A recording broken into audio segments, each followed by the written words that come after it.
Je veux dire, la mentalité de la taille unique à propos de la volonté de Dieu est que, eh bien, si je le fais, tu devrais le faire. Qu'est-ce qui arrive quand vous sortez pour acheter de nouveaux vêtements? Si vous êtes un peu comme moi, vous regardez des choses, beaucoup de choses. Vous essayez des choses. Certaines choses que vous croyez que vous allez aimer, vous les essayez et vous dites « Je n'aime pas cela du tout ». Et d'autres choses que vous pensez que vous n'aimerez pas, hein.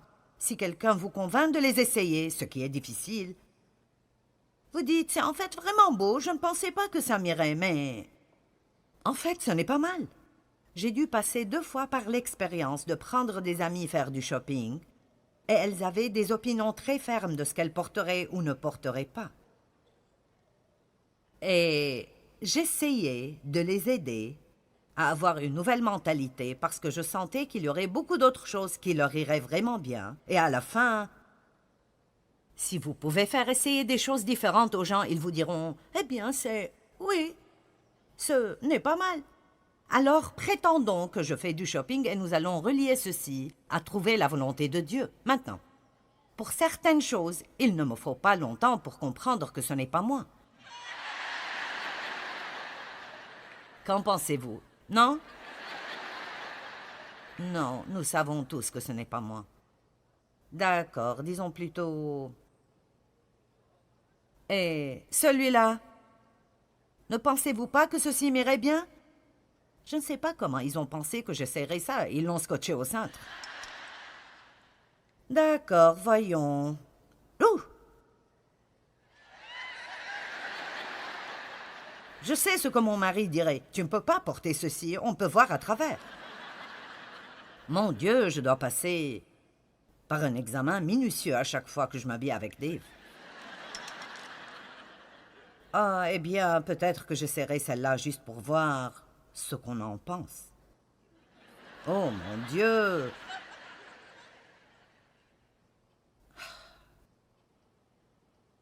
Voyons. Ah, pas tellement, je ne pense pas. Non, je ne pense pas, non. Vous ne trouverez jamais la volonté de Dieu pour votre vie si vous n'êtes pas prêt à essayer quelques trucs. Vous devez découvrir ce qui vous va. J'ai essayé de travailler à la garderie de l'église, ça ne m'allait pas. Croyez-moi, je le savais et les bébés le savaient. Ceci n'allait pas. J'ai essayé d'évangéliser dans la rue, parce que l'église à laquelle j'allais en ce temps aimait beaucoup distribuer des feuillets et témoigner dans la rue. Et vous savez quoi? Je pouvais le faire. Mais ce n'était pas moi. C'était juste, je n'aimais pas ça. C'était difficile pour moi. Ce n'était pas moi. Mais vous savez, j'étais le genre de personne qui pouvait organiser un groupe. Je pouvais motiver les gens parce que j'ai cette qualité de leadership. Alors j'ai pensé que si nous allons distribuer des feuillets, je ne vais pas les distribuer seul. Je vais rassembler un tas de dames et nous allons distribuer des milliers de feuillets. Alors j'ai rassemblé ce groupe de femmes un été. Et nous sommes sortis à Fenton et nous avons mis des feuillets d'évangélisation sur chaque voiture que nous pouvions trouver. Nous les avons mis partout. Ce groupe de femmes et moi, nous avons distribué 10 000 feuillets cet été et maintenant, je me réjouissais de cela. J'ai fait cela, puis j'ai été convoqué par les anciens de l'Église et ils m'ont réprimandé pour avoir organisé quelque chose sans leur permission. Alors, très souvent, quand vous suivez votre cœur, le diable fera que quelqu'un vienne contre vous. Mais tant que je faisais leur programme et allais dans la rue chaque samedi matin et agissais comme ils voulaient, même si je n'aimais pas cela et ça ne marchait pas pour moi, alors je recevais les applaudissements des gens. Mais quand je suis sortie en suivant mon cœur, j'ai porté beaucoup plus de fruits. Je ne distribuais pas 10 000 feuillets les samedis matins. Mais quand j'ai fait ce que j'ai senti que Dieu voulait que je fasse, alors j'ai eu des problèmes. Est-ce que vous m'entendez? Alors, vous devez juste continuer d'essayer des choses, avant qu'il ne soit temps pour moi d'être à la télé. J'ai essayé d'être à la télé de toute façon. Oh, qu'en pensez-vous? Non, non, non, non, je ne pense pas. Et alors, j'ai pris certains de mes employés et... D'accord, croyez-le ou non, je portais une chemise rouge qui avait ces choses qui pendaient de partout. Je pensais que c'était si cool. Je levais le bras et il y avait toute cette frange. Et vous savez, voici ce que je veux faire valoir. Certaines choses sont bonnes pendant une saison. Allons maintenant.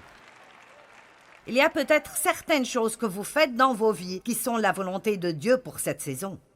Elles vous vont bien pendant cette saison, mais elles ne vous iraient pas 10 ou 20 ans après cela. Certaines choses vous vont bien quand vous avez 20 ans. Vous savez où je vais.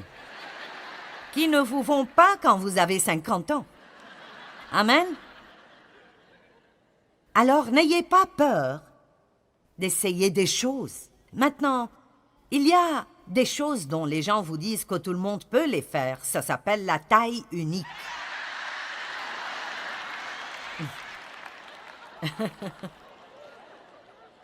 Maintenant, en fait, la vérité est que je peux mettre cela,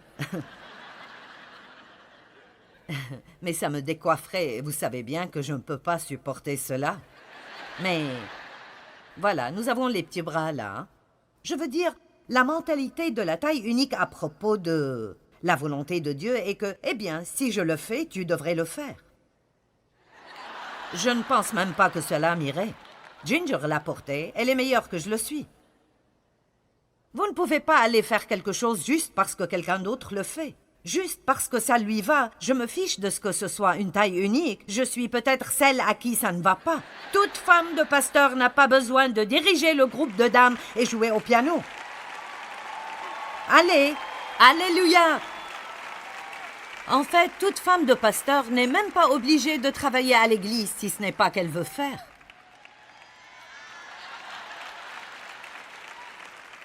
Allez! Je ne peux même pas accrocher ce truc comme il faut. Alors j'essaye. Vous allez être occupé à rire de cela toute la soirée. Je mets ceci là. Maintenant, j'ai essayé de paraître à la télévision avant que Dieu me mette à la télé. Et j'ai pris quelques-uns de mes employés et nous avons loué un studio quelque part ici dans la ville. Et j'ai décidé que j'allais avoir une émission débat et que j'allais interviewer.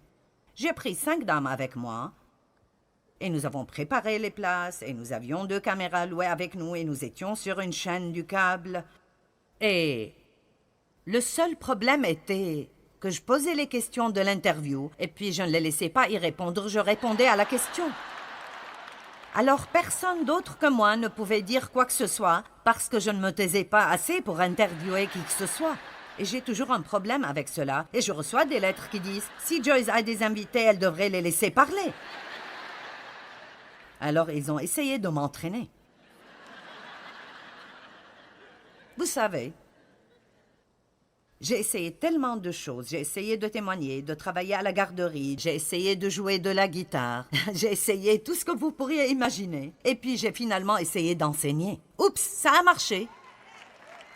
Et puis j'ai essayé d'écrire des livres. Waouh, je peux faire cela aussi. Alléluia.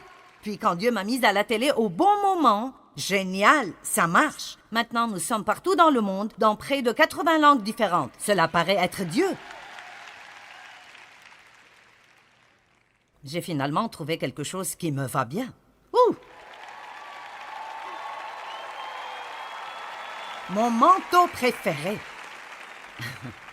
J'aime ce manteau. Il ne se froisse pas. Je reçois des compliments à son sujet.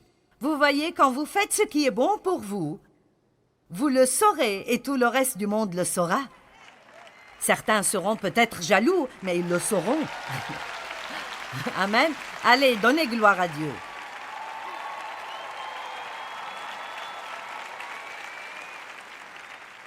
Eh bien, je ne peux pas accrocher celui-là non plus. Bonne nouvelle, il ne se froisse pas. Maintenant,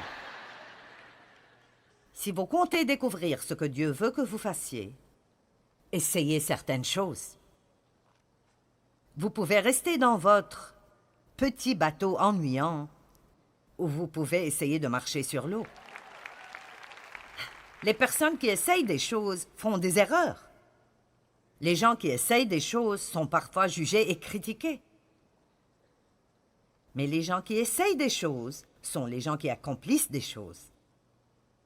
Si vous n'essayez pas, vous ne découvrirez pas ce que vous pouvez faire. Vous devez sortir et puis découvrir maintenant. Pierre a essayé de marcher sur l'eau et devinez quoi, il l'a fait. Esther a essayé d'aller devant le roi sans être convoquée et devinez quoi, il l'a accepté. Mais vous savez ce que son attitude était quand elle est allée devant lui? Si je meurs, je meurs. Je pense que nous devons avoir une attitude plus audacieuse. Nous devons dire « Je ne resterai pas sauve et ennuyée toute ma vie. Je vais tenter ma chance. Je vais prendre un risque et je verrai ce que Dieu fera par moi. Je verrai ce que Dieu fera pour moi. »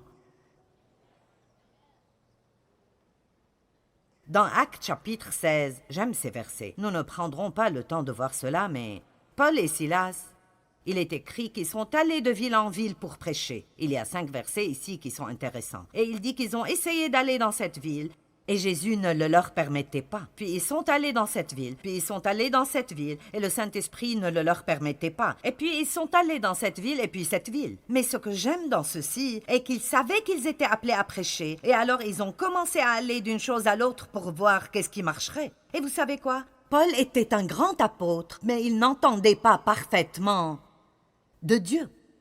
Parfois, la seule façon d'entendre de Dieu est de sortir et voir sur quoi il travaille et sur quoi il ne travaille pas. Vous m'entendez? J'ai dit parfois la seule façon de... Vous voyez, les gens disent « Je veux entendre de Dieu, je veux entendre de Dieu ». Eh bien, vous n'apprendrez pas à entendre de Dieu en faisant... Parle Dieu. Non, vous allez penser « Oui, peut-être ». Puis vous... Ça n'a pas marché. Certaines choses que vous essayez sont trop grandes pour vous. Certaines choses que vous essayez peuvent être trop pour vous maintenant. Vous n'êtes peut-être pas prêt pour elles. Vous n'avez pas l'assurance, vous êtes effrayé, vous ne sentez pas que vous faites un bon travail. Ne continuez pas à pousser et à presser. Trouvez ce qui vous va. Et je vous dis quoi?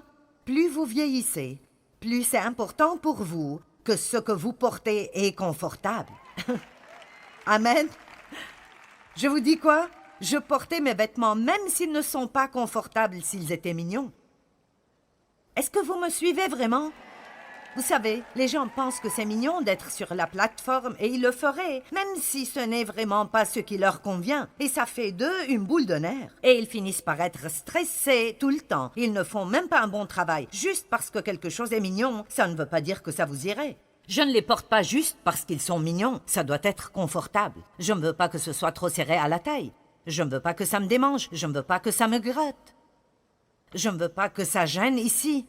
J'ai pratiquement abîmé mes pieds en portant des hauts talons de 10 cm sur ces plateformes pendant des années et des années. Plus maintenant. J'ai les chaussures de grand-mère confortables et je me moque de ce que quiconque pense. Amen. Mon Dieu, j'ai des élastiques à la taille ce soir. Waouh! C'est si bon! J'ai mis une longue chemise pour que personne ne voie ce qu'il y a en dessous.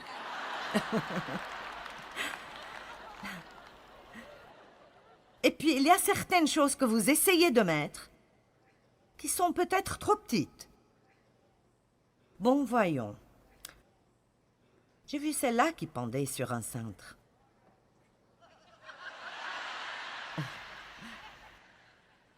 En d'autres termes, certains d'entre vous font des choses qui sont beaucoup trop petites pour vous. Vous avez des compétences au-delà de ce que vous faites. Allons maintenant. J'ai dit, vous avez des compétences au-delà de ce que vous faites et vous devez sortir et faire la chose plus grande que Dieu veut que vous fassiez. Ne portez pas de choses qui sont trop grandes. Ne portez pas de choses qui sont trop petites. Ne portez pas de choses qui ne sont pas confortables. Continuez d'essayer jusqu'à ce que vous trouviez le bon costume, puis allez-y avec Dieu. Allez, donnez gloire à Dieu. J'avais une autre chose ici dont j'étais sûre que ça ne m'irait pas du tout. Je ne pense pas que ça me va non plus. Alors, Sortez et découvrez. Combien d'entre vous seront assez courageux pour essayer de découvrir ce que Dieu a pour vous? Voici quelque chose d'intéressant. Regardons à 1 Chroniques 28. Je veux que nous soyons tous justes au milieu de la volonté de Dieu. Et rappelez-vous, parfois c'est saisonnier. Nous sommes passés devant 2 immeubles au centre-ville aujourd'hui, et j'y travaillais quand j'avais la vingtaine. Une fois comme commise à la paye et une fois comme comptable. En fait, la première fois ou la deuxième fois, je pense que c'était quand j'ai vu Dave. Il travaillait au centre-ville aussi. Et j'avais besoin qu'on me raccompagne chez moi. Et j'avais demandé ça à un type. Et alors il a dit à Dave, et Dave m'avait déjà remarqué. Et il a pensé que j'étais mignonne, alors il est venu me chercher. Tout cela est arrivé à quelques ruelles d'ici. Mais en ce temps de ma vie, c'était bien pour moi d'être une commise à la paie et c'était bien pour moi d'être une comptable. Mais cela ne m'irait pas du tout maintenant. Alors n'ayez pas peur de changer comme les saisons dans vos vies changent. Je dis aux gens que de différentes choses dans mon ministère ont changé et qu'il y aura probablement d'autres changements. Et parfois, ils m'amènent des idées. Que penserais-tu d'abandonner cela? Ou que penserais-tu de cela? Et vous savez qu'est-ce que mon attitude est en ce point? Je ne suis mariée à personne d'autre que Jésus et Dave. Vous savez, il n'y a rien que je fais que je dois continuer à faire le restant de ma vie juste parce que je l'ai fait pendant un certain nombre d'années. Si ça ne me va plus maintenant, alors je ne le ferai plus. Parce que je veux la plénitude de la volonté de Dieu dans ma vie avant que je ne quitte cette terre. Et très souvent, quand vous prenez quelque chose de nouveau, vous devez laisser l'ancien. Et la plupart du temps, c'est très difficile de lâcher l'ancienne chose. Je veux dire, il y a beaucoup d'entre vous qui s'occupent encore de choses qui ne portent plus de fruits depuis très longtemps. Si le cheval est mort depuis 10 ans, arrêtez de le pousser et descendez de sur le cheval. Qui remarque quand l'onction de Dieu n'est pas sur quelque chose? D'accord.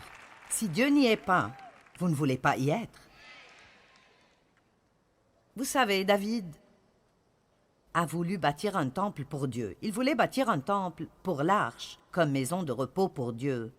Et il était si sûr qu'il était supposé le faire, qu'il a commencé à amener toutes sortes d'argent et d'offrandes du peuple, et alors il a amené tout cet or et cet argent et les matériaux pour la construction du temple. Et puis Dieu a dit, non, je ne veux pas que tu fasses ça. Mais regardez cela, c'est vraiment bon.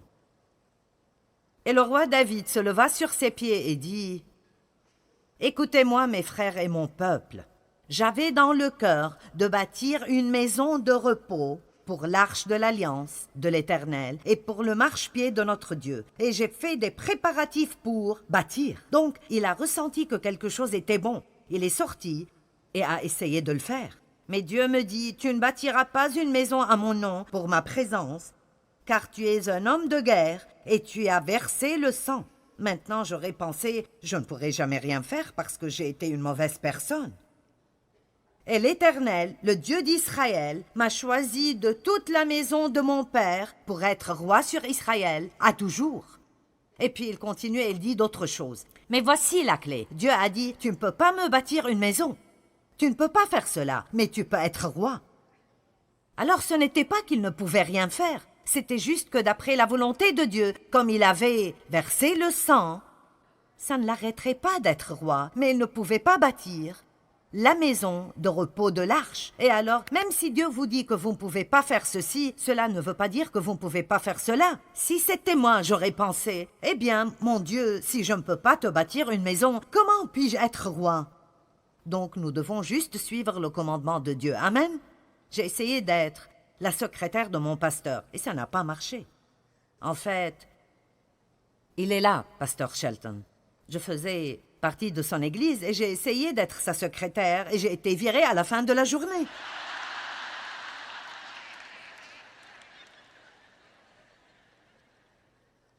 Eh bien, comme je l'ai dit, j'ai finalement ouvert ma bouche pour enseigner et ça a marché. Très bien, maintenant, une autre chose dont je veux vous parler ce soir est d'avoir le courage de persévérer et de ne pas abandonner. Et Dieu m'a donné, je pense, un bon exemple. Vous savez, quand vous sortez et vous achetez un puzzle, combien d'entre vous ont fait un puzzle? Presque tout le monde ici. Combien d'entre vous ont abandonné une fois parce que vous ne pouviez pas trouver une pièce et vous vous êtes lassé de chercher? D'accord. Donc, d'habitude, vous achetez un puzzle parce que vous pensez que l'image est belle sur la boîte. Et vous n'avez aucune idée de ce que ça vous demandera pour le compléter. Allons maintenant. Quand j'ai écouté mon premier enseignement, en ce temps on avait des cassettes, cette vision est venue en moi. Tu iras partout et tu enseigneras l'Évangile. Tu changeras des vies autour du monde. Je disais, oui, c'est une belle image. Waouh! Puis, quand vous prenez ce puzzle,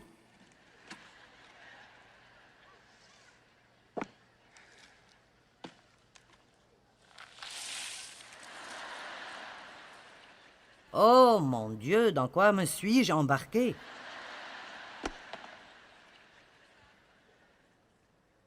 C'est là le nombre de pièces dans votre rêve, mes amis. Allez, est-ce que quelqu'un m'écoute ici? Allez!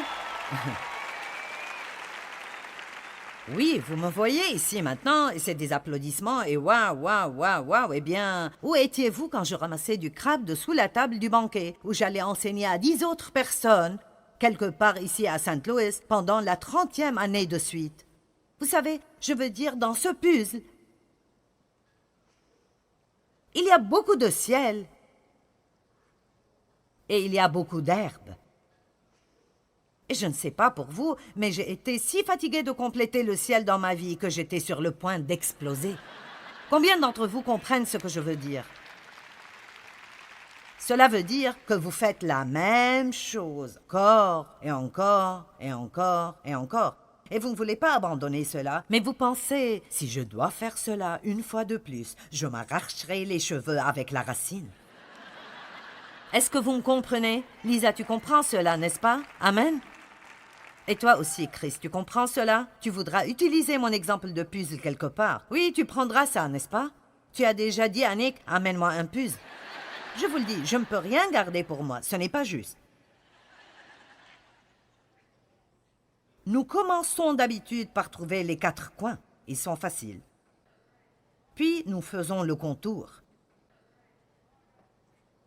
Et puis, qu'est-ce qui arrive quand vous sentez qu'il y a une pièce manquante? Certains d'entre vous sont en cet endroit maintenant. Vous avez complété une partie du puzzle. Mais il y a quelque chose qui manque. Et vous êtes assez sûr que le fabricant l'a laissé hors de la boîte. Allez. Eh bien, je pense juste que Dieu a oublié cette pièce. Vous savez, peut-être que la pièce manquante est quelque chose que vous n'aimeriez pas qu'elle soit. Peut-être que la pièce manquante est que vous avez besoin que quelqu'un d'autre vous aide. 2 personnes ont compris cela. Peut-être que je veux compléter ce puzzle en entier toute seule pour que je puisse dire quand je finis, eh bien, regardez ce que j'ai fait. Mais peut-être que Dieu dit, non, non. Tu ne feras pas cela sans moi. Tu dois commencer à me laisser entrer dans tout ce que tu fais. Et tu dois commencer à me donner la gloire. Arrête d'essayer de le faire toi-même. Allez, vous ne pouvez pas vous changer vous-même. Vous devez laisser Dieu entrer et le faire lui-même. Vous ne pouvez pas changer cette personne que vous avez épousée. Peut-être que c'est votre rêve. C'est peut-être votre rêve, mais écoutez, seul Dieu peut changer les gens. Amen. Allez. Nous avons tous des rêves, des visions, des désirs, des plans et des prières. Peut-être que votre rêve ou votre vision n'est pas le ministère mondial. Peut-être que vous voulez juste nettoyer votre maison.